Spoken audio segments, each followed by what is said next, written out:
Olá, bem-vindo ao canal Boa Semente. Eu sou o pastor Júlio César, pastor da Igreja Assembleia de Deus em Bangu, dirigente da Assembleia de Deus em Santo Camará.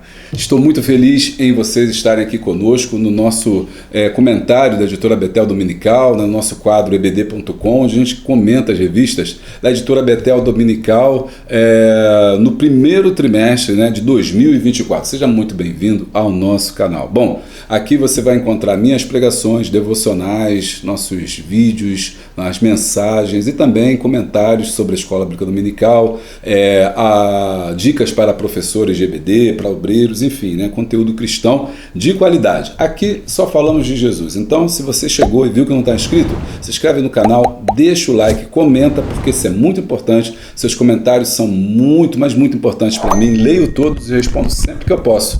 E depois você compartilha aí com todo mundo, porque são conteúdos muito, mas muito importantes, porque nesse trimestre estamos estudando família, É um trimestre inteiro estudando sobre a família e vai ser bênção aí para a sua vida. Aliás, já tem sido bênção, porque estamos estudando família, um projeto de Deus. A lição foi escrita pelo nosso pastor Valdir Alves de Oliveira e estamos agora na lição de número 3 e eu aguardo vocês logo depois da vinheta. Roda a vinheta.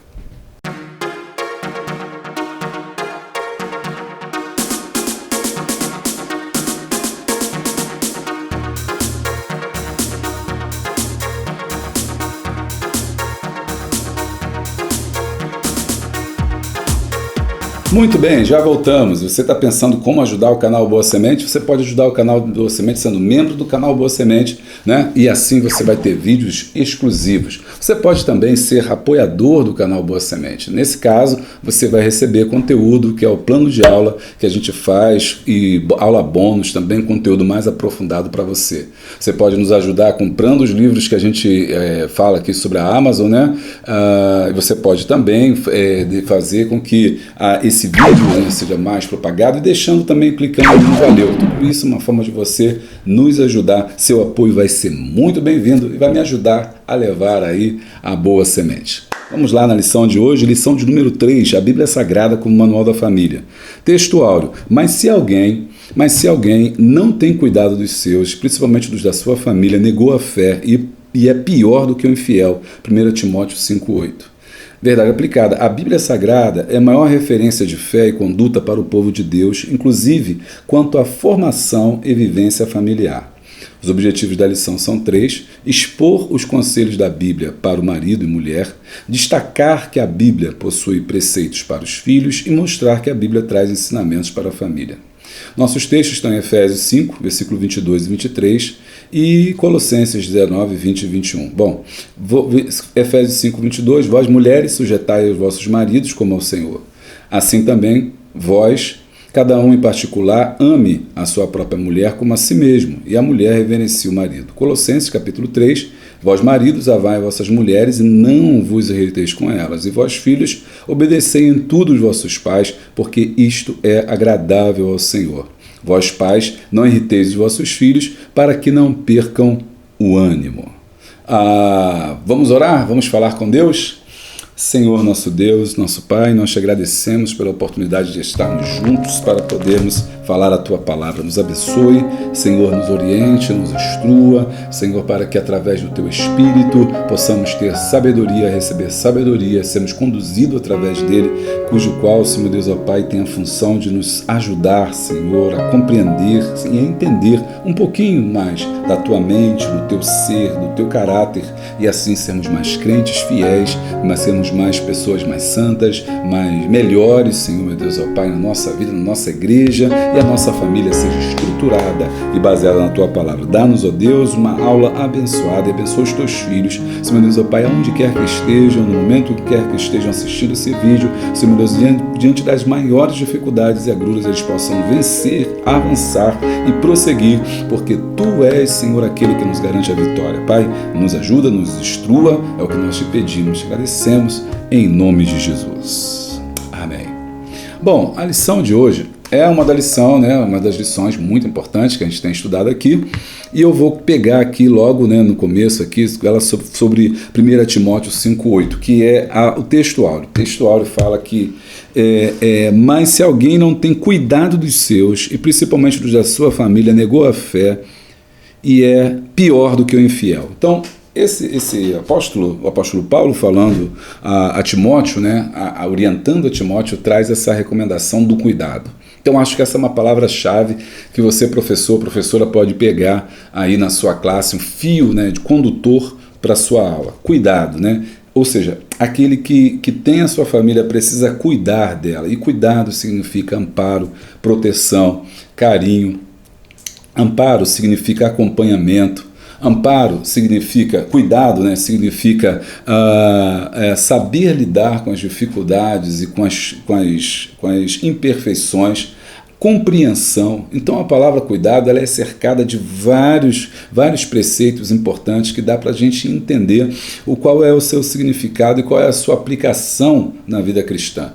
Então aí está aí uma dinâmica, você pega assim, olha, vamos trabalhar essa palavra aqui, cuidado, né? Coloca no quadro, num papel e pergunta ao classe o que eles entendem por cuidado. E eles vão falando, vão dizendo, olha, cuidado é isso, cuidado é aquilo, cuidado é tudo isso que eu falei para você, cuidado, proteção, amparo, zelo, né? E aí depois você fala assim, pois é, o apóstolo Paulo, ele preconiza, né, que o homem de Deus, que o cristão, que o obreiro, e ele estava falando com Timóteo, ele cuide da sua família. Então, quando a gente desampara, quando nós deixamos a nossa família desamparada, nós não estamos cumprindo a palavra de Deus, porque preconiza o cuidado. Então, eu e você, nós, família cristã, ela precisa cuidar. E aí ele chama a atenção, né, na parte B do versículo, dizendo que tem que cuidar dos seus. E aquele que não faz isso, principalmente da sua família, ele abandonou a fé. Ou seja, nem é cristão. Verdadeiro cristão, verdadeiro evangélico, vamos dizer que evangélico hoje está muito pejorativo, mas o verdadeiro cristão, ele cuida da sua família, né?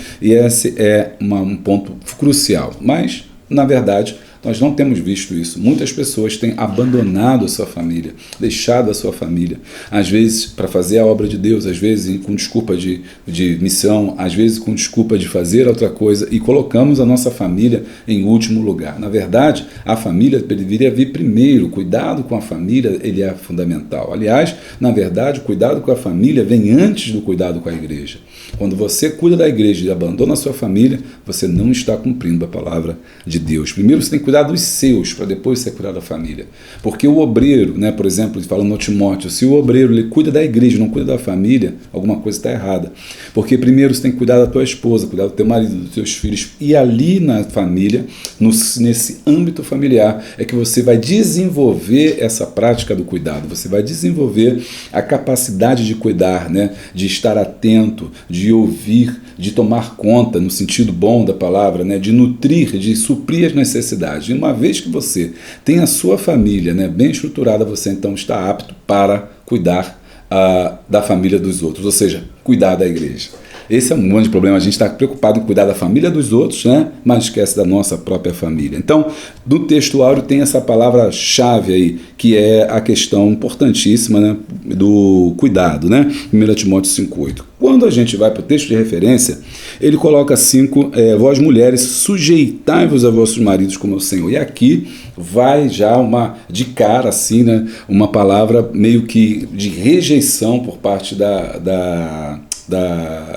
do grupo feminino. E eu não tiro a razão deles, né? E aí você, professor, tem que ter muito cuidado, porque você tem que trabalhar na sua classe, a gente vai trabalhar hoje aqui, o que significa essa sujeição. Infelizmente, não há um entendimento, né, por maior parte da igreja, do que é essa sujeição. Entende-se a sujeição como dominação. E a sujeição aqui não é dominação, mesmo porque quando você vai ler o texto completo, que aqui ele só colocou um versículo, mas cabe aí, né, você pegar o livro de Efésios e ler todo esse texto para você entender como é que o apóstolo Paulo trabalha esse tema de sujeição, como é que o apóstolo Paulo lida com esse tema de sujeição e como é que ele amarra isso de forma que o homem não use esse texto ou não use as suas palavras como pretexto para dominar as esposas. Efésios 5, né? O capítulo 5 de Efésios é um capítulo que fala muito sobre essa questão da família, principalmente no finalzinho, que ele fala do lar cristão, marido e mulher. Versículo 22, ele fala: vós mulheres, sejam submissas ao seu marido. 23, porque o marido é o cabeça da mulher, como também Cristo é o cabeça da igreja, sendo este mesmo um salvador do corpo. Como, porém, a igreja está sujeita a Cristo, assim também as mulheres sejam sujeitas a tudo ao seu marido. E aí vem: maridos, amai vossas mulheres, como também Cristo amou a igreja e a si mesmo se entregou. Por ela. Então vamos fazer uma exegese, uma interpretação correta. Observe que Cristo disse, o apóstolo Paulo, né, que está dizendo aqui, está falando, a gente vai ver depois, entrar por que ele vai falar isso, mas ele diz que a mulher tem que ser sujeita ao marido, assim como, porque o marido é cabeça da mulher, como Cristo é cabeça da igreja. Então ele está comparando a mulher à igreja e Cristo ao marido.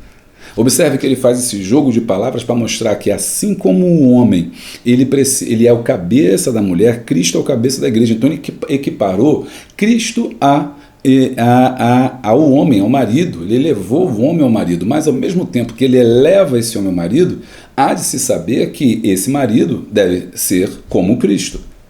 Porque se esse marido não for como Cristo, então logo está anulado o versículo 22, mulheres sejam submissas ao seu marido como ao Senhor, porque ele estaria ali fazendo o papel do Senhor.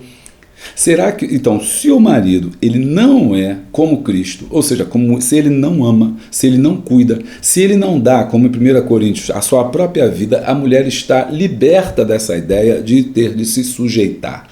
Então observe que a ideia da sujeição não é uma questão de dominação, mas uma questão de completude.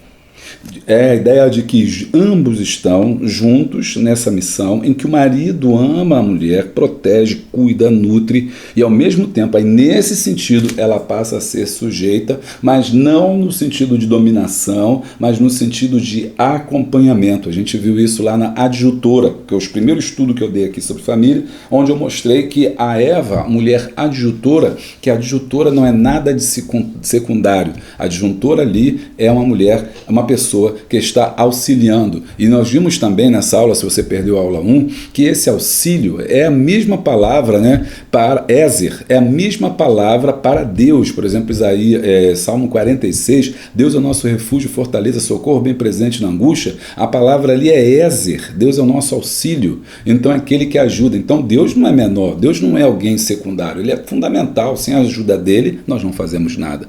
Então, quando Deus fala que ele é o Ézer, ou nós sabemos que ele é o Ézer, ele é auxiliador, ele é ajudador, mas ele não é menor do que o homem, pelo contrário, o homem que é menor do que ele. Então, quando Deus está dizendo, quando a Bíblia está falando, na verdade, que a mulher é auxiliadora, não está dando a ela um papel de submissão, no sentido de ser menor. E aí o nosso bispo Abner, na primeiro trimestre de 2020, ele trouxe uma lição sobre a família, falando sobre a família, a família estruturada na presença de Deus. Essas lições foram tremendas. Nós gravamos aqui, você pode recuperar aqui essa lição, justamente, que fala sobre isso. Dá uma lida nessa lição, rever esse vídeo meu que eu gravei, falando sobre a família, e você vai entender melhor o que eu quero dizer sobre isso. E o bispo explica isso, dizendo que essas são papéis diferentes, mas que se complementam. Papéis diferentes, mas que se complementam e que não há hierarquia entre eles, ou seja, o homem ser maior do que a mulher. E por que eu digo isso? Porque esse é um cavalo de Troia nas igrejas, uma briga tremenda, porque as pessoas não entendem como que o homem pode ser superior à mulher, a mulher tem que estar submissa. Então, o bom professor, ele precisa trabalhar esse terreno, entender isso e explicar isso de uma forma tremenda para que a gente não tenha problemas na igreja, que eu vou mostrar, que a gente vai ver aqui nos tópicos, que a gente vai ver nas igrejas em decorrência da má interpretação desse versículo, ok? E a má interpretação desse versículo tem destruído muitas famílias, tem destruído muitos lares, quando a gente pega um texto e usa como pretexto. Não estou dizendo, logo de cara, que a mulher tem que ser insubmissa, que a mulher não tem que fazer o que é estabelecido dentro do casamento. momento ali, não estou falando isso, eu estou dizendo apenas que é necessário que a mulher, que entre os dois haja essa compreensão e que o marido não se coloque em posição de impetração, de dor, de humilhação sobre a mulher, porque achando que a Bíblia dá respaldo para isso. Ok? Vamos lá então ao nosso texto.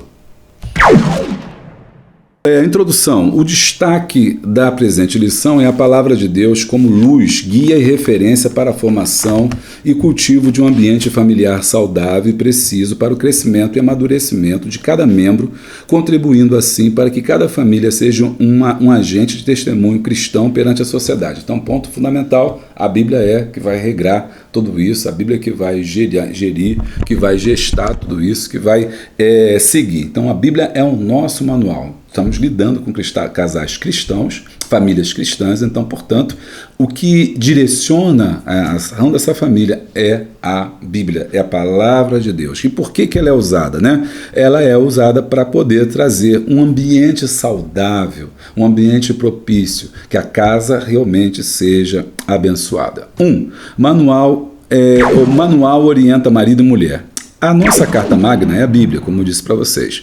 Todos que querem preservar o seu equipamento deverão ler e seguir o manual de instruções sob pena de danificar o seu produto. Assim, o povo de Deus deve também, em relação à família, ter consciência e buscar a palavra de Deus e em princípios a serem aplicados na vivência diária em família.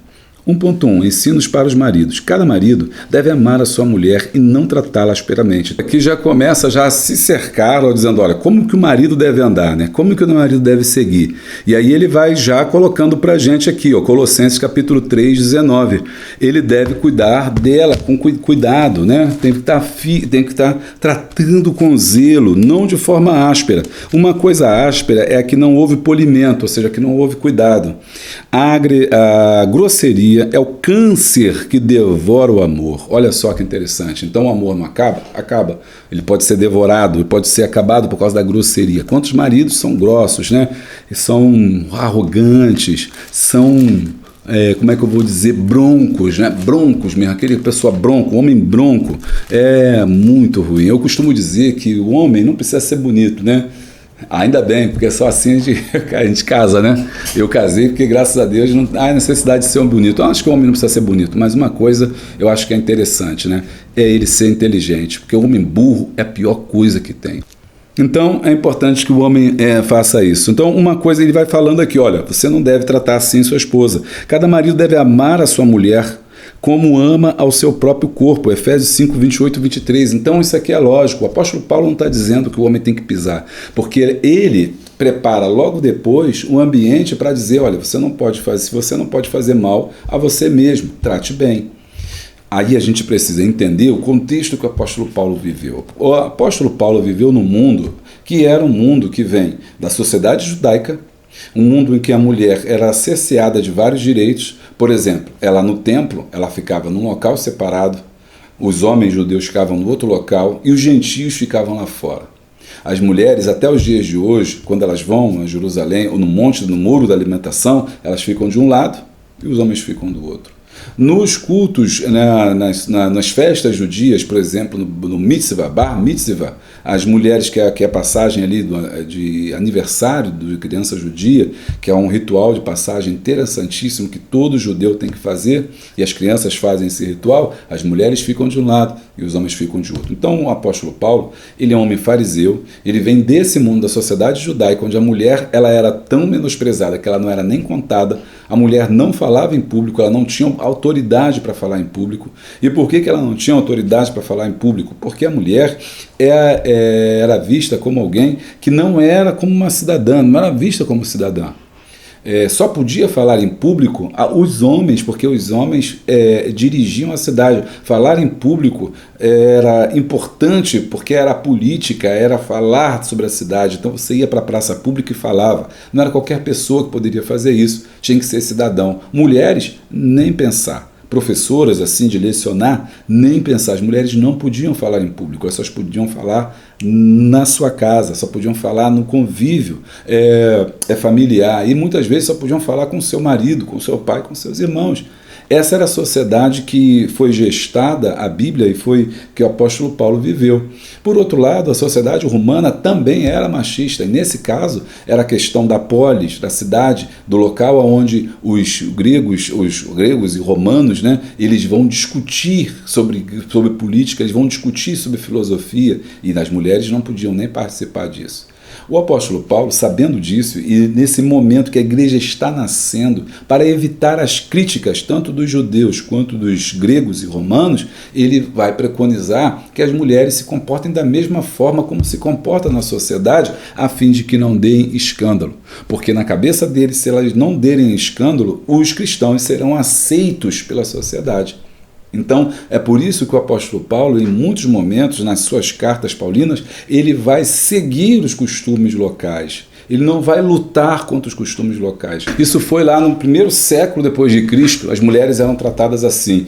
Nós estamos em 2024 e as mulheres ainda na sociedade orientais, né, elas ainda são tratadas quase que da mesma forma. Usam burca, usam, né, um monte de roupa, não pode olhar para um homem na rua, não podem conversar com uma pessoa estranha. Imagine na época de Paulo. Então Paulo, para se cercar, para poder proteger a igreja das críticas, das murmurações, e olha que havia muitas difamações quanto à igreja, né, por conta de não entenderem o que eles estavam fazendo, né, o que eles estavam fazendo, que Cristo é esse, que ressuscitou, que morreu, que está vivo. Então era mais um problema se a igreja se comportasse de uma forma diferente que a sociedade fazia. Então o apóstolo Paulo está pegando isso, mas ao mesmo tempo, e isso eu acho muito lindo no apóstolo Paulo, que ao mesmo tempo que ele dá aos maridos esse respaldo que a sociedade lhe dá, ele equipara o marido ao Cristo. E ao fazer essa equiparação do marido a Cristo,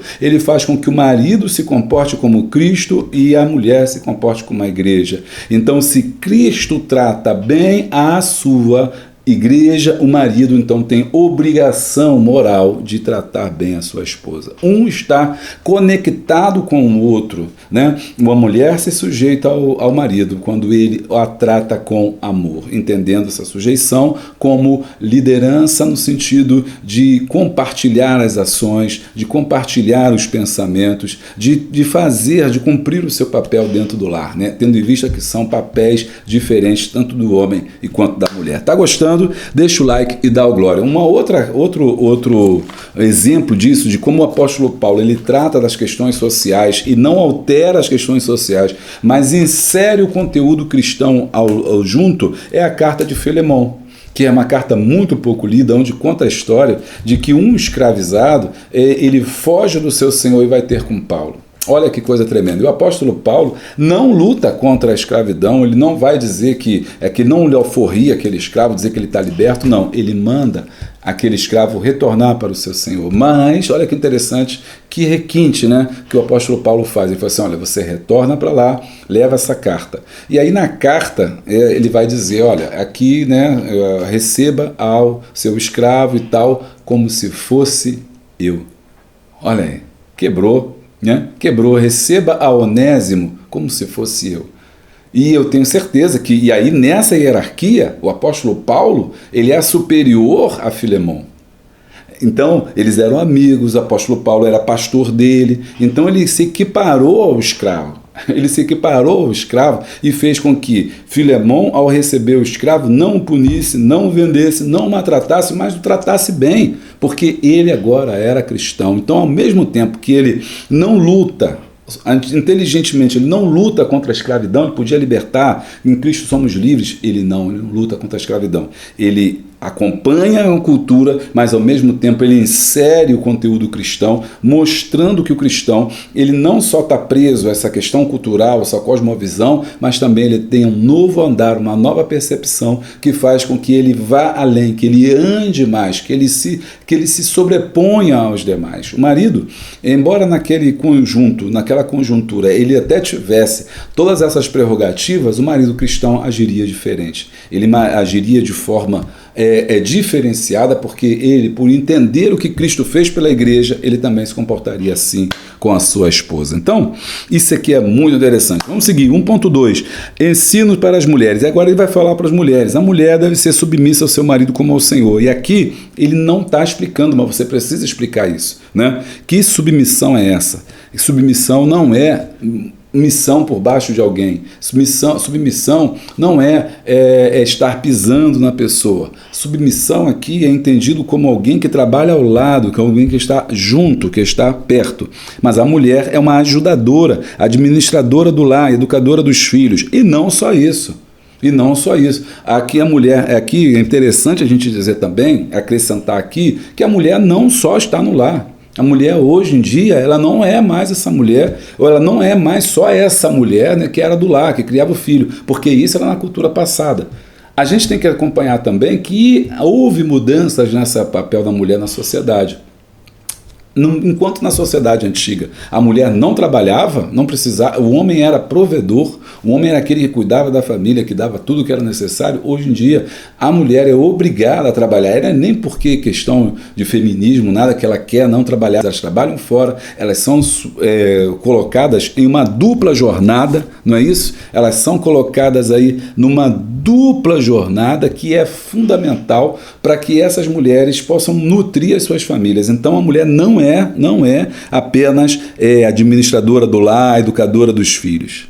Entendeu? Então, esse texto aí você precisa também ter cuidado na sua classe lá. A mulher deve respeitar o seu marido, pois ele foi colocado como líder no lar, como Cristo a cabeça da igreja. E respeitar o marido pelo que ele é, pelo que ele representa, provedor, protetor, sacerdote, esposo, pai dos filhos, tendo em alta consideração. Aí, de novo, a gente vai ter que encrencar aqui e falar aqui de novo. Bom, ela tem que ser sujeita quando o marido está nessa posição de Cristo. Quando o marido faz o quê? Quando o marido ele é protetor, quando ele é sacerdote, quando ele é esposo, quando ele é pai dos filhos, né? Quando ele age com amor, quando ele ama. Então a mulher automaticamente ela tem que ser dessa forma.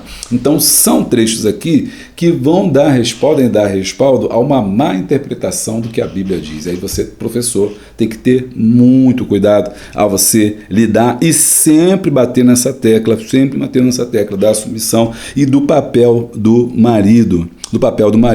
A mulher sábia faz da sua casa um lugar de paz, de alegria, cheia de amor, mas a imprudente descuida e vive uma guerra, joga mais álcool na fogueira. E aqui parece justamente, de novo, né, essa ideia de que a mulher olha só, é quando a gente diz, a mulher sábia edifica a sua casa, mas não é só a mulher sábia que edifica a sua casa, porque nesse caso, olha só como é que uma má interpretação estraga uma família.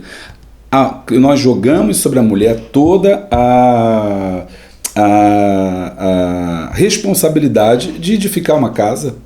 A mulher sábia edifica a sua casa, mas a tola destrói. Então, quando tem uma briga, não, a culpa é da mulher. Foi ela que não soube lidar. Aqui, ó, como ele está dizendo, a mulher sábia faz da sua casa um lugar cheio de paz, alegria, cheia de amor, mas a imprudente descuida e vive uma guerra. Ou seja, será que quando ela reclama das coisas erradas, ela está errada? Ela vive uma guerra? Quando ela não aceita o comportamento errado do marido, ela está errada e ela está fazendo uma guerra, não está sendo sábia? Não, irmã, você tem que ser sábia, fica quieta, fica calada, não fala nada, é assim mesmo. E aí as nossas famílias estão assim. Então não é só a mulher sábia que edifica a sua casa. Vamos entender aquele contexto que ali está em Provérbios colocado, é que ele está falando sobre a mulher, mas isso não quer dizer que é só a mulher que tem que edificar a sua casa. O homem também tem que edificar a sua casa. Se a gente fosse pegar assim, a gente pegava o texto de Mateus quando ele fala, um homem, ou aquele que ouve a minha palavra, é semelhante ao homem que edifica a sua casa na rocha. Quem edifica a casa? É o homem ou a mulher? Ou Jesus não falou, a mulher que ouve essa palavra é semelhante, né? Aquele que ouve a minha palavra é semelhante à mulher que edifica a sua casa. Não disse que é a mulher que edifica, quem edifica a casa é o homem. Então, dizer que quem edifica, se é homem ou mulher, não sustenta essa ideia. Ambos trabalham nessa construção. A mulher tem o seu papel, mas o homem também tem o seu. A gente joga todo esse peso em cima da mulher e quando o casamento não dá certo, quando vem os problemas, a mulher foi tola, a mulher não foi sábia. Tem uma frase aqui no Rio, queria que você comentasse. A mulher sábia, ou mulheres... Eu sempre fui chato com essa frase, dizendo assim... Pais de joelho, filhos de pé. Eu sempre fui muito crítico a essa frase. Eu, particularmente, sou crítico a essa frase. Por quê? Porque joga sobre os pais a responsabilidade espiritual dos filhos. Quando, na verdade, seria pais de joelhos, filhos de joelhos. Igreja, essa família de pé. Você não tem que ficar... Aí quer dizer, você tem que fazer campanha pelo filho, você tem que buscar pelo filho, você tem que orar pelo filho, você tem que jejuar pelo filho, vai um monte, vai não sei o quê, e o filho não quer nada, a filha não quer nada, e você está ali pagando um preço pelo outro, ou seja, está voltando para a lei. Não, cada um tem que pagar o seu preço. Quem tem que pagar o preço pelo filho são os próprios filhos. E é por isso que a gente está criando uma geração tão fraca. É por isso que a gente está criando uma geração tão insegura, porque a gente, até no lado espiritual, a gente quer cuidar. É forte, né? Quando chega na parte dos maridos, a gente percebe também que a gente joga sobre as mulheres essa questão espiritual. O marido vai trabalhar, mas a mulher vai cuidar da casa, vai edificar a casa, então ela tem tempo, então ela ora, ela busca, ela clama, né? E os homens? Cadê os homens? Você procura na igreja, cadê os homens? Cadê os departamentos de homens? Por que os homens estão sumindo das igrejas? Por quê? Porque nós tiramos dele a responsabilidade e jogamos o peso sobre as mulheres. Nós precisamos resgatar a masculinidade. E quando a gente fala do resgate dessa masculinidade, não é a masculinidade tóxica, porque esse texto mal interpretado dá embasamento para uma masculinidade tóxica. É aquela mulher, faço o que eu quero, não sei o quê, tem que ser submissa, eu sou líder, eu sou cabeça. Não é isso. É o cuidado que foi preconizado lá no começo, né, que a gente leu lá no começo, em 1 Timóteo 5,8. E olha só, mas se alguém não tem cuidado dos seus, e principalmente da sua família, negou a fé. Olha só como é que é interessante. Ele está falando aqui pra gente. Ora, então, eu tenho que cuidar da minha família, o homem tem que cuidar da sua família. É para isso que o homem serve, para proteger, para amparar, para cuidar, porque esse é o papel de Cristo. Quando o homem não faz esse papel de Cristo, a mulher automaticamente não está mais ligada a ser obrigada a ser sujeita, a ser dominada, a ser pisada, usada, humilhada pelo marido. Lá no tópico 1.1 eu deixei passar, mas eu vou voltar aqui. Quando alguém, né, esse ambiente de grosseria, ensino para os maridos, esse ensino de grosseria, isso causa problemas muito sérios, como, por exemplo, gritar, né? Faça isso, faça aquilo. Tem pais extremamente grosseiros, que são extremamente violentos e que acham que porque também tiveram uma criação violenta, querem aplicar essa criação sobre os filhos. Não é porque os seus pais erraram com você que você vai errar novamente com seus filhos. Então é importante ressaltar isso. Esse grito, essa grosseria é uma violência psicológica, ou seja, quando você coloca sobre a pessoa uma situação de humilhação, de depreciação. Ok? Então isso tudo é errado. O cristão não pode se comportar assim. No ponto 2, né, nós temos que então relativizar como deve ser a submissão da esposa com o marido, ou seja, até que ponto ela deve se submeter. Será que ela deve cumprir todos os desejos, tudo o que ele quer fazer? Não, você tem que ser submissa. Não, é claro que não. Hoje nós somos pessoas inteligentes, um canal aqui para pessoas que pensam, para pessoas que querem mais, que querem aprofundar e com certeza entendem, né, que existe um limite até mesmo dessa submissão. Vamos lá, vamos seguir. 1.3, ensinos para o casal. E no 1.3 ele já pega o âmbito dos dois, né? O marido deverá pagar à mulher o que é devido e a mulher a sorte a mulher pagar ao marido, enquanto as necessidades sexuais, sem esquecer que estamos falando daquilo que é legítimo perante a Bíblia. Vamos lá, legítimo perante a Bíblia. A mulher não tem poder sobre o seu próprio corpo, nem o marido. Um pertence ao outro e nenhum tem o direito de rejeitar um ao outro. Não se pode defraudar, privar um ao outro, senão por consentimento mútuo. Mas depois de havendo juntar-se, aqui ele está falando o que está em 1 Coríntios capítulo 7, do 3 em diante. É interessante esse texto, porque novamente, né, o apóstolo Paulo faz isso que eu estou falando com vocês. Ele cede de um lado, mas ele amarra de outro, de maneira que a pessoa não tem como sair. Ele vai falar assim, olha, o corpo do marido pertence à esposa. Aliás, o corpo da esposa pertence ao marido, mas o corpo do marido pertence à mulher. Ora, né? Dois bicudos, como diz o ditado, não se beijam. Ou seja, a mesma forma que os dois não são obrigados, a mulher não pode privar o homem do relacionamento, o homem também não pode forçar a mulher a ter o relacionamento, ou vice-versa. Porque ambos têm que ter agora um comum acordo, porque o corpo de um pertence ao outro, mas o corpo do outro também pertence a esse.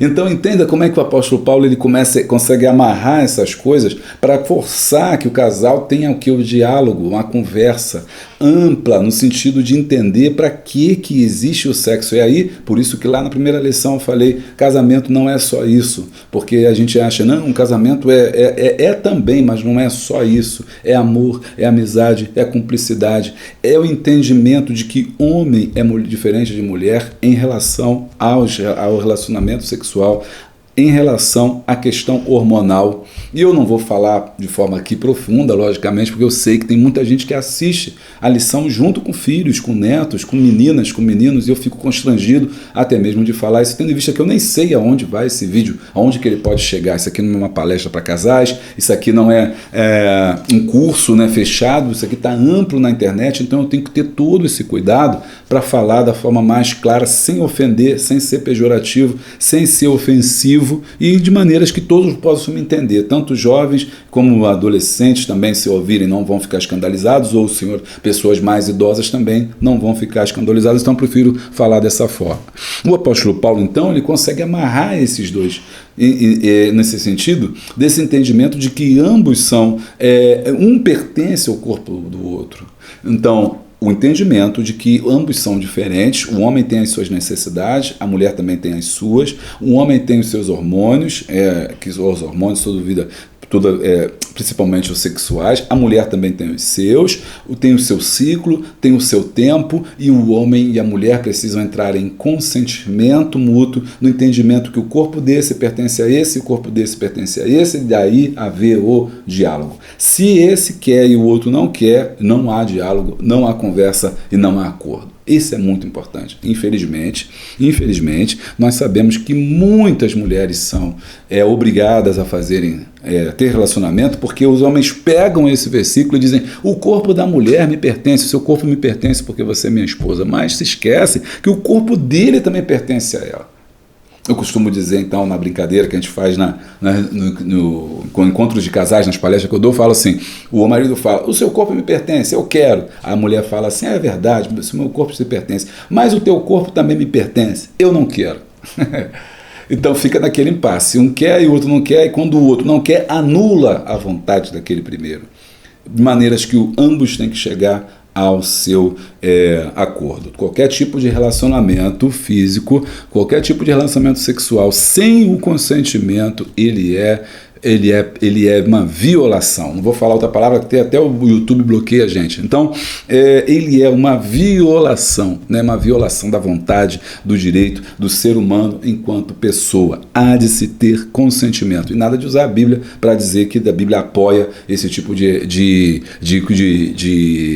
comportamento. A Bíblia é um livro machista, a Bíblia é um livro retrógrado, a Bíblia é um livro violento. Não, nada disso. É a leitura da sociedade que se faz, enveredada pelo seu próprio sentimento, pelo seu próprio pensamento, que acaba tendo uma leitura torta daquilo e implementando isso sobre as pessoas. O sexo, ele é importante e ele serve também, logicamente, para a procriação, mas ele é também para o prazer. E o prazer, ele só é bom quando é mútuo. O prazer só é bom quando há das duas partes. Se é bom para um e é ruim para o outro, foge disso. Se é ruim para esse e o outro não está legal, tem que ser bom para as duas partes, né? Então, isso é muito importante para que todos vivam em santidade. Da mesma forma, tanto a frequência tem que ser conversada e acertada entre ambos, quanto a ausência também, né? Não existe isso de alguém também chegar e usar o corpo como moeda de troca ou como castigo físico. Ah, me fez isso, então a gente não vai ter relacionamento. Você não pode fazer, você não tem o direito de fazer isso. Você, ao fazer isso, você também não está de acordo com o que a palavra de Deus diz, porque você está privando o seu companheiro de algo que é necessário para o convívio familiar. Então isso não é um motivo para você, uma moeda de troca, uma arma para você poder usar contra o seu marido ou vice-versa. E aí ele fala sobre essa questão do defraudar, né? Não se separar do outro sem que ser com consentimento mútuo. Ou então, esse sistema, eu vou orar, eu vou viajar, tem gente que passa muito tempo fora em missão, eu vou fazer missão, vive fazendo missão. Não tem problema você sabe fazer missão, fazer 5, 6, 20 dias fora. O importante é que esteja de acordo com a sua esposa. Sua esposa está de acordo com a sua missão, seu marido está disposto de acordo com isso, então não tem problema nenhum. Ok? Então isso é importante. Não, mas eu vou orar, não. Vai orar, vai viajar, vai jejuar, vai pregar, vai subir monte, vai plantar bananeira, não tem problema. Desde que a esposa esteja de acordo com aquilo, isso é legítimo, é sagrado. Filha, vamos entrar nesse propósito essa semana, porque uma causa para resolver, uma oração, um agir de Deus que eu estou esperando na minha vida. Vamos entrar nesse propósito? Vamos, filho. Então, pronto. Então, não tem problema nenhum. Isso aí o casal é que decide. Não é o pastor que decide, não é a líder que decide, não é profeta, não é dirigente de oração, nada. É o casal, é o leito sem mácula. Quando a Bíblia fala que é leito sem mácula, é isso, é a cama. A cama no sentido de casal. Os dois é que decidem, que conversam, que acham para eles aquilo que é bom, aquilo que é necessário, aquilo que funciona, aquilo que é saudável para eles, tá?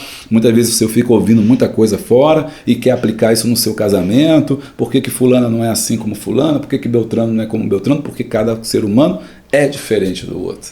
Tá gostando aí, ó? Deixa o like aí e dá o glória. E você sabe que todo mundo aqui tem plano de aula gratuito, mas a gente que é apoiador do canal tem aqui material exclusivo, tá? É material que eu produzo, dizendo que tópico por tópico, o que você vai dizer, os tipos de dinâmica, os tipos de abordagem, né, pedagógica que você vai fazer. É muito legal o nosso plano de aula, é exclusivo. E além disso, quando tem um texto muito complicado assim, eu trago ainda mais conteúdo à parte, né, da lição. E é muito legal. Se você puder fazer, vai ser bênção para a sua vida. Você entra aqui no link e passa a ser um apoiador do canal Boa Semente. Cada vez tem crescido mais o número de apoiadores. Nesse caso, você não vai receber o plano de aula como todo mundo recebe, gratuitamente, com slide, lá no grupo não. Você vai receber no seu e-mail toda quinta-feira, ou no máximo sexta-feira, no seu e-mail cadastrado aqui no site do Apoia-se, você vai receber o seu conteúdo ali exclusivo, uma aula top, preparada por mim. E mais, né? E mais, você tem 20%, quem é apoiador e também quem é membro, para não ficar com ciúme, tem 20% de desconto em qualquer curso que a gente faz aqui, seja da Hotmart, qualquer curso da Hotmart, seja de professores, seja de superintendente, de obreiros. É só falar, pastor, eu sou membro e eu quero ouvir o senhor falar que tem 20%, me dá meu cupom. Eu sou apoiador, tenho 20%, tá ok? Então deixa de ser apoiador do canal. Ó, valor muito pequeno, você vai debitar no teu cartão, no boleto ou no Pix também, eu acho que recebe também. Você vem para cá, que eu tenho muita coisa que nem dá tempo da gente colocar aqui no vídeo para a gente poder se aprofundar. Tópico de número 2, o manual orienta pais e filhos. Agora nesse tópico a gente vai para a questão dos filhos, né? Da questão dos filhos. Olha só, ser amigo dos filhos é muito legal e saudável, mas lembre-se que antes de serem amigos, são pais e o papel do pai é criar, educar, proteger, promover, prover e disciplinar. Quem trata os filhos só como amigos anula e ofusca a responsabilidade dos pais, porque a Bíblia diz para ensinar a criança no caminho que deve andar. Não adianta falar o que não adianta falar, já é outro assunto, né? Então deixa eu falar aqui primeiro a primeira parte. Então, aqui ele está dizendo o seguinte, está falando para a gente uma coisa muito interessante e importante.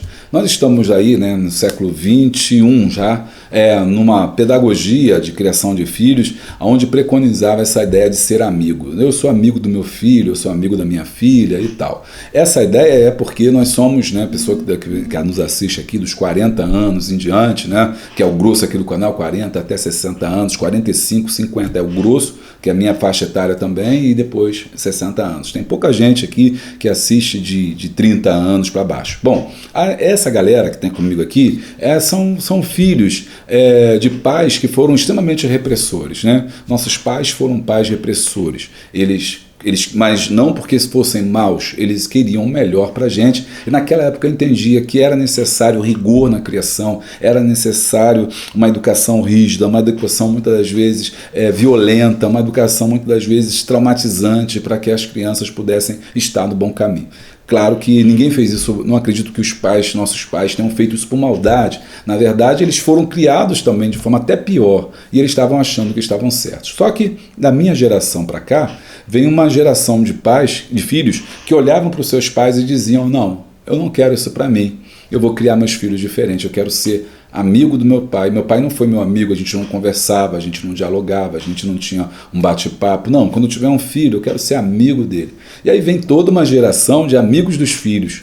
Só que essa confusão entre os papéis de amigo e de filho foi muito prejudicial para a criação da geração que aí está, porque não se sabe exatamente, né, se são amigos ou são filhos, porque se são amigos ou se são pais, desculpe, por quê? Porque são coisas diferentes. Amigo é amigo e pai é pai. Amigo está lá com a gente, curte, a gente anda com a gente, né? Fala besteira, sai com a gente, ajuda em muitas coisas, mas o pai não. O pai tem aquela posição muitas vezes de corrigir, de orientar, né? De não compactuar com aquilo que a gente faz, de nos criticar. Então, é uma figura, a figura paterna diferenciada. Então, é importante a gente entender que nós podemos ser amigos também. Não precisamos ser igual aos nossos pais, que foram tão repressivos, ou seja, podemos nos dar a liberdade de sermos amigos, mas ao mesmo tempo não esquecermos que somos pais. E o pai cobra, o pai busca, o pai fala. E os filhos precisam entender a figura do pai. E a figura do pai é uma figura de autoridade. Ok? Muito bom, né? Muito bom. Aí aqui já é outro assunto. Não adianta falar o que não pratica. Que fruto terá se fala para o filho não xingar e xinga, se fala para o filho não mentir e mente, se fala para o filho ser honesto e desonesto. Ensinar os filhos que nesta vida não se pode fazer só o que se quer, né? Vou fazer, faz o que você quiser. Não, tem coisa para você fazer. Eu não gostava de estudar, mas estudar, quem gosta de estudar? Eu não gostava de estudar, mas tinha que estudar, tive que estudar. Né?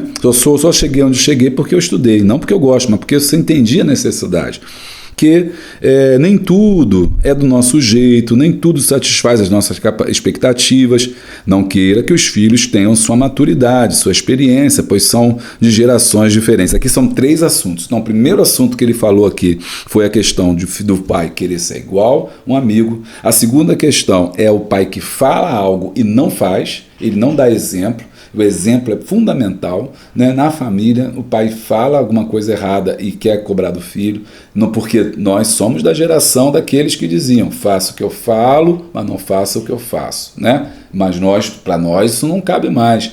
Essa geração cresceu justamente olhando. Meu pai falava uma coisa, mas fazia outra. Falava para não fumar, mas fumava. Falava para não xingar, mas não xingava. Mas xingava. Falava para ser um homem direito, mas tinha mulher lá fora. Ok? Então, nós crescemos entendendo que não é assim. E agora nós precisamos manter isso, dizendo, olha, não, peraí, eu tenho que ser exemplo dos meus filhos, porque a melhor maneira de se ensinar é pelo exemplo. O exemplo é a arma mais poderosa que nós podemos ter. Ok? Então, isso aqui é muito importante. Agora, ser amigo dos filhos e não esquecer o seu papel disciplinador, porque quem ama corrige. Comenta aí comigo, quem ama, corrige. Comenta aí para a gente movimentar um pouquinho isso aqui que está muito parado. Quem ama, corrige, porque a gente tem um mau entendimento sobre o amor. O entendimento que o amor é passar a mão por cima. Eu te amo, então às vezes você não corrige, você deixa fazer tudo o que você quer. Isso não é amor, isso é libertinagem, isso é você deixar correr solto, isso é falta de amor, porque o verdadeiro amor ele vai sofrer, porque a Bíblia diz que o amor é sofredor, ele vai sofrer, mas vai corrigir. Né? Ele vai sentir, mas ele vai falar, porque ele entende que é melhor que ele sofra agora do que sofra depois. É melhor que essa criança sofra agora do que sofra na mão de alguém desconhecido lá fora. Você sabe, eu sempre falo aqui, que uma grande porcentagem da população carcerária no Brasil é filho de evangélico. Já parou para pensar nisso?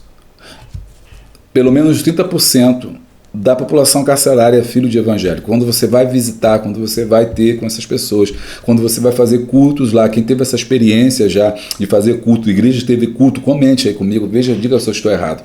Se você teve a oportunidade de ir e conhecer essas pessoas que estão hoje, fazem parte da população carcerária, cuja maioria também são jovens, pergunte o nome deles. Davi, Daniel, José, Paulo, por que Lucas, Mateus e por aí vai. E você vai começar a perguntar, você vai, meu pai era crente, meu pai era pastor, minha mãe era do círculo de oração, fulano. O que nós estamos errando? Onde as famílias estão errando? Estão errando justamente no exemplo. Estão errando porque, número 1, quiseram ser amigos demais dos filhos e não quiseram disciplinar os filhos. Número 2, não entenderam que o verdadeiro exemplo, a verdadeira educação se dá com o exemplo e não com a fala.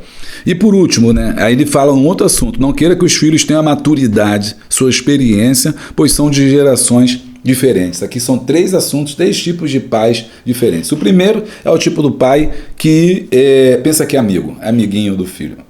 O segundo é aquele que fala, mas não faz. E o terceiro é aquele que cobra uma maturidade que o filho não tem. Ou seja, ele cobra dele coisas que nem ele fez, coisas que nem ela fez. Na vida errou tanto, quebrou tanto a cabeça que agora ele fica tão repressor com os filhos, né, cobrando deles, que na verdade coisas que você fez pior, que talvez você não tenha nem coragem de contar para os seus filhos. Seus filhos soubessem o que você fez no passado, vocês iam cair para trás, mas você cobra deles uma maturidade que eles não têm ainda para a idade, que não tem ainda para a sua vida, que você está cobrando uma coisa que não é cabível. A geração de hoje é muito diferente da geração que a gente viveu. A nossa geração é a geração que soltava pipa, que ia para a rua, né? Que ficava na rua. Essa geração é a geração que fica em casa, a geração que fica no celular, que é um grande mal, né? É uma geração que, diferente até na sua dança. Outro dia eu estava reparando isso, quando a nossa dança, né, lá nos anos 80, era o quê? Extravagante, né, pulando, dançando, né, vai e tá, e levanta a perna, e gira, e cambalhota. Eu estou falando isso aqui para você não dormir, né, para você não dormir, e chamar atenção aqui no vídeo, porque senão você fica dormindo, tá? A imagenzinha assim, e aí, tá, né? Hoje em dia, a dança deles é assim, ó, e vai para um lado, e não sai disso aqui, a dança deles hoje. Até nisso eles são, né, diferentes da gente. Então, ainda são imaturos, não são crianças, é uma outra geração, é um outro momento, é um outro... E agora a gente tem que saber lidar com isso, não é melhor e nem pior, é diferente. E às vezes, e aí quando você pega, e pela gesto corporal, pela forma de andar e de vestir, a gente vê, não tem a maturidade que você teve, que eu tive na minha época. Então o pai tem que ficar atento com isso. Então... como eu estava falando, né, nesse 2.1, é importante, né, ser amigo dos filhos, não esquecendo o seu papel disciplinador, não exigir maturidade excessiva para a qual ele não está pronto, os filhos não estão prontos, né, não sufocar o filho, ou seja, ser protetor demais. Eu sempre falo com isso. Um filme muito bom para você trabalhar a educação cristã na igreja é Não Olhe para Cima. Não Olhe para Cima. Esse filme é muito bom porque ele mostra para a gente como que às vezes nós queremos negar a realidade, né? Negar a realidade. O Não Olhe para Cima fala de eventos climáticos, na verdade eventos climáticos não, eventos universais, né? Cataclismas que estão para vir, o cometa que parece que está chegando para colidir com a Terra, e isso vai acontecer, a ciência está mostrando e todo mundo resolve ignorar aquilo. E uma das formas de ignorar é não olhar, não olhe para cima, daí o título do filme, né? Não olhe para cima e até que vai acontecer o pior. Muitas das vezes, nós também estamos fazendo isso com nossos filhos, ou seja, a gente quer criar eles de uma forma tão super protetora, isso é pecado, isso é demônio, olha, isso aqui é o demônio que está lá, essa roupa, o demônio está ali também, essa camisa é do diabo, fulano fez pacto com o capeta, não faça isso, não faça aquilo outro, não pode. Aí você cria o filho numa redoma, e aí você cria ele super protegido, você cria ele como se o mal não existisse, você tenta também privar ele do sofrimento, você procura dar tudo para ele, para ela, né? Dá tudo, dá tênis de marca, celular, iPhone, enche de coisas para suprir a carência, porque não pode ser traumatizado, porque não pode isso, porque não pode andar descalço, ficar resfriado, porque aqui tem germe, tem bactéria. A gente não tinha nada disso, a gente ficava, eu no meu caso aqui em Bangu, a gente ficava lá no valão, caçando lá aqueles peixinhos lá, que não era peixinho, era, sei lá, era girino. Fala comigo aí, comenta aí que você sabe aí, girino, tem um nome lá do peixe lá, que era peixe, acho que nem era peixe, era rã, aquele negócio aí, comia na rua, assava aquilo, ninguém nunca morreu. Hoje em dia, se uma criança botar o pé no chão, meu filho, meu netinho, não sei o que, vai ter um negócio, aí começa a espirrar e taca água quente na criança, taca um monte de roupa na criança, ou então deixa ela pelada também no relento também para ficar resfriada, pegar uma pneumonia, porque não sabe. Então, o que acontece? Esse cuidado demais, cuidado em demasia sufoca a criança, sufoca o jovem. Aí, por isso que a gente tem uma ruptura no crescimento da família evangélica, porque você chega, vem a criança, legal, vem adolescente, potência. Quando chega na juventude, é a fase que ele sai, que ele vai para a rua, que ele faz a universidade, que ele começa a olhar o mundo, que ele começa a olhar as coisas, aí ele vê que não é nada daquilo. Aquele não olha para cima, era só uma fachada para ele não ver a realidade. O que ele faz? Ele, por não ter maturidade, porque ele nunca lidou com aquilo, ele acaba se envolvendo com coisas erradas, acaba sendo iludido pelo mundo. A melhor forma de educação não é você colocar numa redoma protetora, é você orientar. Olha, isso é errado. Olha, aquilo é errado. Olha, o caminho daquilo é morte, o caminho daquilo. Viu o exemplo de fulano? Olha o que ele deu. É assim a melhor forma de orientar. Olha, esse aqui é o caminho ruim. Isso, drogas matam. Tá? Se fizer entrar no caminho da prostituição, você vai morrer cedo. Se entrar no caminho do vício, vai morrer cedo. Se entrar no caminho das drogas, eu não te visito na prisão. E por aí vai. E assim você vai mostrando para ele o caminho, mostrando que o mal existe. O mal faz parte da vida. Nós lidamos o tempo todo com ele. Evite, não, se mexer com meu filho, eu viro bicho. Se mexer com meu filho, eu viro leoa. Se mexer com meu filho, eu viro leão, eu viro urso, eu viro jubarte, eu viro seja o que for. Mano, você é cristão em Jesus, você é crente em Jesus, você não pode virar nada não, você tem que virar, é servo de Deus, tem que se converter, para com esse negócio, ficar brigando por causa da criança. Então, isso é importante, ficar sufocando. Aí o que acontece? Quando chega na adolescência, para a juventude, vai para o mundo. Descobriu alguma coisa que ele nunca viu e aí pronto, se iludiu. Por quê? Porque foi uma criação super protetora, né? Super protetora, impedindo o seu crescimento como seres humanos. Então isso é importante. Está na escola, não, vou tirar meu filho da escola, vou deixar dentro de casa. Está errado, eu que vou ensinar. Que é você que tem que ensinar, não, quem tem que ensinar é professor. Ah, mas o professor está lá para ensinar. Quem tem que educar são os pais, mas quem tem que ensinar é na escola. Lugar de se aprender na escola, coloque na escola. Ah, meu filho não quer ficar, coloque na escola. Ele vai voltar um dia, vai chorar dois, mas ele precisa se socializar com outras crianças, conhecer outras crianças de cores diferentes, de religiões diferentes. Olha, nós estamos agora vivendo um momento que o pessoal está botando igreja, até, não, meus filhos vão ficar tudo na escola, onde todo mundo é crente. Está tendo um problema para ele mesmo, porque você não sabe nem o que acontece ali dentro. E outra coisa, o fato de ele estar ali não quer dizer que ele vai ser crente. E número 3, ainda assim, você está privando ele de conhecer outras coisas. Não pode isso, festa não sei o que, festa do diabo. Não estou falando que você vai deixar teu filho participar, mas você não pode impedir dele conhecer, dele ver e saber o que é. Eita, tá gostando? É só o começo, deixa o like e dá o glória. É ensino para os filhos, né? Ensino para os filhos. Nem todos são casados, nem todos são pais, mas todos são filhos. Todos nós somos filhos, né? Os filhos poderão obedecer em tudo aos seus pais, pois isto é agradável ao Senhor. A gente já falou isso, esse obedecer em tudo é relativo, ok? Por quê? Se o pai é abusivo, se a alma não deve obedecer em tudo, porque isso pode gerar também uma dominação, ou seja, obedecer naquilo que concerne ao Senhor. Se os seus pais comportam-se como Deus, se eles são como Cristo, amém, fique sujeito, porque ele nunca vai querer o teu mal, ele sempre vai querer o teu mal, o teu bem. Mas se ele age com violência, se ele age e diz que você... Não, negativo. A obediência é um princípio e não se enquadra a princípios. Também é uma prática que não obedece, não pode esperar obediência. Os filhos precisam ser obedientes aos seus pais no Senhor. Honrar pai e mãe é o mandamento, tá? Não tem que discutir. Honrar é respeitar, dignidade e tal. Chamam os pais de quadrados, olha só, chamam os pais de quadrado, obsoletos, xingam, maltratam. Os filhos precisam entender que os pais vieram de outra geração. Cuidado ao amaldiçoar seu pai e não bendizer a sua mãe. E aqui eu de novo vou para essa questão dos dois lados, né? O filho tem que ter esse entendimento de que... mas como a lição não é para jovens, eu estou mais falando aqui para quem é pai, né? Do ponto de vista de pai, que a revista dos jovens é diferente. Mas está vendo outro tema, né? Mas é claro, os filhos têm que obedecer e entender. E os filhos têm essa questão de achar que os pais não sabem nada, que os pais são de outra geração, e são mesmo, são mais quadrados e tal. Isso é normal, tá? Você também, quando era jovem, também pensava igualzinho dos seus pais, é normal isso acontecer. Agora, é necessário também que não só que os filhos tenham esse entendimento, mas que os pais também tenham esse entendimento, vou dar só um exemplo, para o vídeo não ficar muito longo. A forma de aprender hoje é diferente da forma que eu aprendi. Eu aprendi sentado, estudando, escrevendo. Hoje em dia a garotada aprende aqui, no YouTube, vendo vídeo. Tem gente que aprendeu música vendo vídeo. Tem gente que aprendeu e toca mesmo. Conheço um rapaz, né, que os pais estavam nos Estados Unidos, voltou tocando tudo. Vai ver no YouTube. Como assim? Ele foi lá, baixou, tocou. Ora, é uma outra forma de aprendizado. A gente não pode negar isso. As crianças hoje aprendem diferente. A forma do aprendizado hoje é diferenciada. A gente não pode querer que eles aprendam como a gente aprendeu, porque as coisas vão mudando. Isso é importante até mesmo se a gente aplica no culto, porque o culto também precisa mudar algumas coisas. E é por isso que nós temos perdido tantos jovens, porque nós temos adequado a linguagem dos jovens. E aí tem os jovens também se adequar à linguagem dos filhos. Não estou pegando muito nos filhos, porque essa lição é mais para a gente aqui, que a vista de jovens é diferente, né?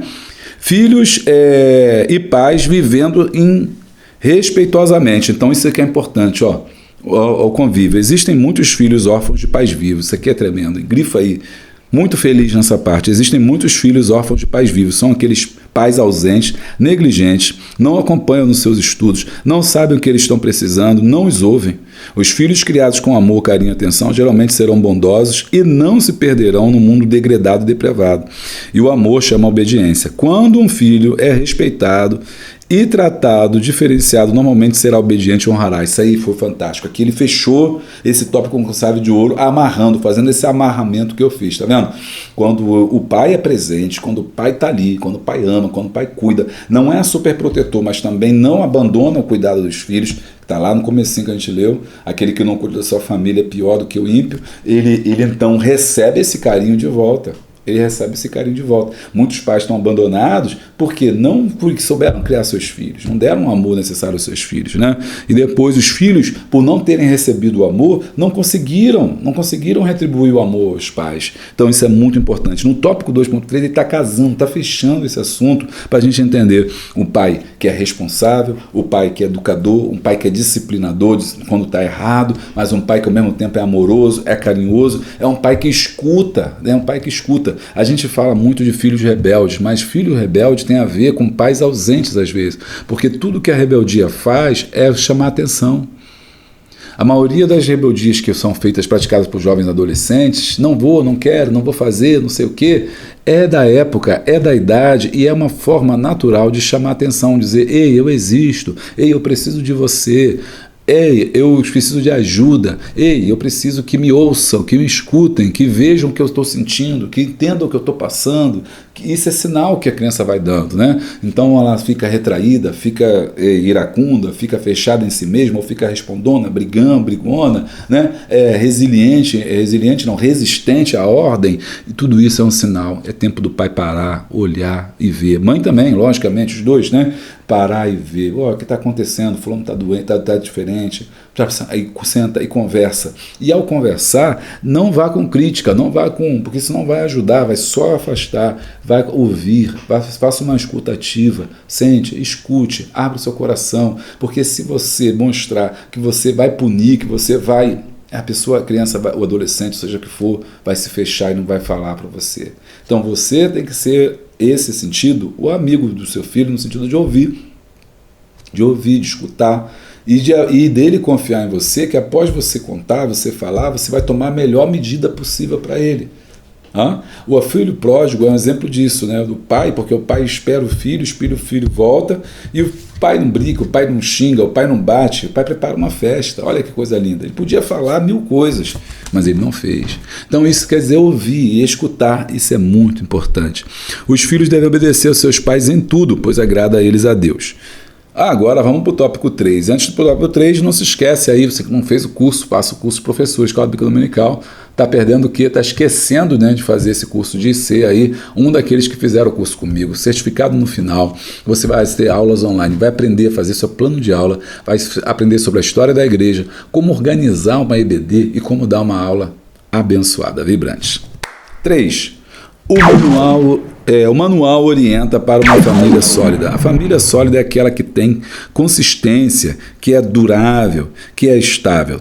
3.1. Ensinos para uma vida familiar duradoura. Então, esse aqui agora é o conselho que a gente dá para você ser feliz no casamento. O casamento não tem prazo de validade, ou seja, ele é para sempre. Quem não segue a Bíblia não tem garantia das suas promessas, pois ela ensina a indissolubilidade. Eita, falei em minha língua aqui, hein?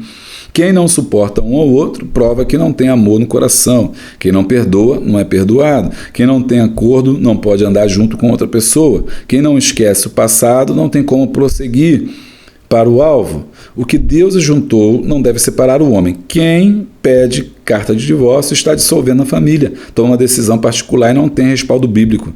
Jesus colocou uma exceção no caso da infidelidade conjugal, prostituição e adultério. Mas em todos os casos, quem tiver condições deverá exercer o perdão e não se separar. E eu acho isso mesmo.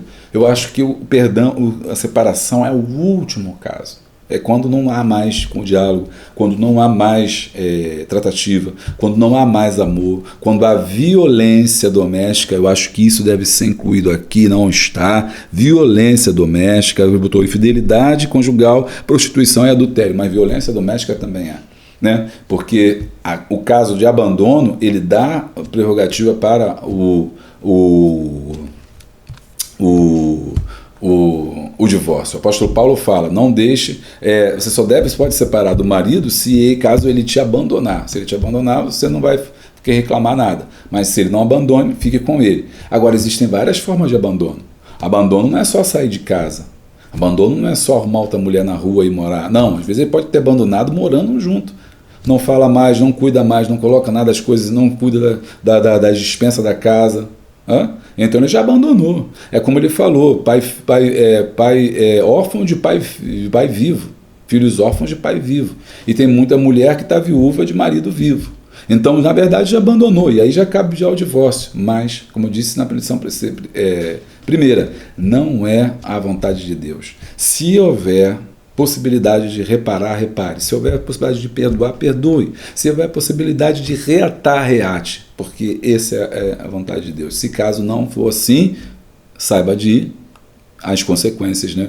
Nem sempre serão agradáveis. Ter um outro casamento, um outro relacionamento, ter uma ex-sogra, ter uma ex-mulher, ter um ex-marido, tudo isso é coisa que você tem que relevar, tem que repensar. A separação dos pais geralmente é muito traumática. Eu sei que lá no mundo agora estão falando, não, é melhor ser criado, não adianta os pais viverem juntos se não se amam e tal, não sei o que lá. Eu sei que há uma grande corrente, né, falando sobre isso. É importante, não os pais que se separam e foram infelizes, mas não podemos esquecer que a separação dos casais traz uma dor muito grande para os filhos. A gente só pensa no lado dos pais, mas não pensa no lado dos filhos, né?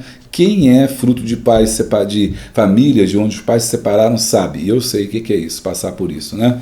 Passar por ver seus pais separando, não é fácil, não é fácil. E eu, depois, no quartel, olha só como é que é interessante, depois da minha vida no quartel como sargento, da paraquedista, eu observando os soldados que iam entrando ano por ano, eu via que os soldados que tinham uma família aparentemente, não posso dizer se era realmente, né, estável, mas aparentemente estruturada, pai e mãe e tal, eles saíam melhor do que os pais separados. Na escola, como professor, depois minha segunda ou terceira parte da vida, sei lá, sendo professor, eu via que os alunos, filhos pais separados, eles tinham menor taxa de aprendizado. E eles viviam de uma separação. Se você for conversar hoje com pessoas da nossa idade já, ele vai perguntar, quando foi que você desenvolveu esse trauma? Não, foi quando meu pai e minha mãe se separaram e tal. Então, a separação, ela é traumática, ela é dura, ela é cruel, ela não é o caminho melhor para se tomar. Então, se você puder reatar, reate. E se você não puder, saiba das consequências que você pode gerar sobre os seus filhos, sobre as suas filhas, no novo relacionamento, enfim, N coisas. Não é esse o projeto de Deus para a nossa vida. Mas, ao mesmo tempo, né, a gente sabe que se isso acontecer na sua vida, fazer o quê? Segue em frente e procure não cometer os erros que cometeu no relacionamento anterior, porque tem gente que não aprende nunca, né? Ele vai se relacionando e vai cometendo erro e vai tendo vários relacionamentos e vai cometendo mais erros ainda. 3.2. Ensinos para uma vida familiar estruturada. Famílias estruturadas não é porque não tem crises, mas porque as crises são vencidas, as barreiras são ultrapassadas, não é porque não tem ventos contrários, tempestades, enxurradas, mas tem um alicerce que lhes dá sustentação, porque estão edificadas sobre a rocha, que é Cristo Jesus. Aqui é interessante notar, quando a gente pega o estudo sobre a Bíblia, das famílias na Bíblia, a gente vê principalmente a primeira família, ou as primeiras famílias dos cinco primeiros livros do Pentateuco, todas elas tiveram problema. Começa com a família de Adão. Primeira família, a gente poderia dizer, né, só não vamos dizer que deu errado, porque Deus transforma maldição em bênção, né? Porque, por exemplo, ela começou lá com o pecado, o homicídio, né? E foram expulsas ali do paraíso. Mas Deus ali foi tão bom que deu Sete a Eva, né? No lugar do... Sete significa aquele que é colocado no lugar, né? Deus deu outro filho a Eva, e assim a geração de Deus continuou sobre a face da terra e a bênção de Deus. Mas depois você vai para a família de Abraão, tem problema, a família de Isaac tem problema, a família de Jacó tem problema, e por aí vai, mostrando que toda a família tem problema. E aí ele diz assim para a gente, olha, uma família estruturada não é porque ela não tem problema, não é porque ela não tem luta, porque ela não tem crise, mas é porque ela consegue superar as adversidades da vida. E como é que ela consegue isso? Firmada na palavra. Mateus 7, 24, 27, aquele que ouve a minha palavra e a pratica, é semelhante ao homem que edificou a sua casa, ou seja, edificou a sua vida, né, sobre a rocha. Não porque não tem conflitos, discussões, discordância, insatisfações, mas elas são superadas com sensatez e prudência. Os conflitos não podem se tornar uma coisa normal no casamento, mas fazem parte do relacionamento conjugal. Acalme-se, ou seja, o conflito é normal, pode acontecer, mas isso não quer dizer... Aliás, o conflito é comum, mas não é normal. Entende a diferença de comum e normal? Ele pode acontecer, é uma coisa comum, não é uma coisa extraordinária, não é uma coisa fora do mundo, pode acontecer. Mas não normalize. É assim mesmo, é assim mesmo, é assim mesmo. Fulano briga, é assim mesmo. Fulano xinga mesmo. Fulano bate. Não é normal. A gente não pode normalizar isso no casamento, porque essas coisas destroem o amor que a gente começou a trabalhar lá no começo. Meu irmão, é muita coisa, né? Esse trimestre está sendo muito desafiador. Eu queria que você comentasse se isso está sendo bênção para a sua vida, se você está aprendendo, se a sua família está crescendo. Eu tive testemunhos de pessoas que falaram, olha, agora que eu estou sabendo o que é casamento, agora que eu estou sabendo o que é noivado, eu casei e não sabia, eu fiz isso e não tinha nenhum ensino. A gente vem de uma geração, às vezes, né, de novo falando sobre a questão de geração, acho que é importante, a gente vem de uma geração que não explicou, que não falou, que obrigou praticamente a casar, a gente não passou, queimou essas etapas, e é por isso que a gente tem muitos problemas na igreja.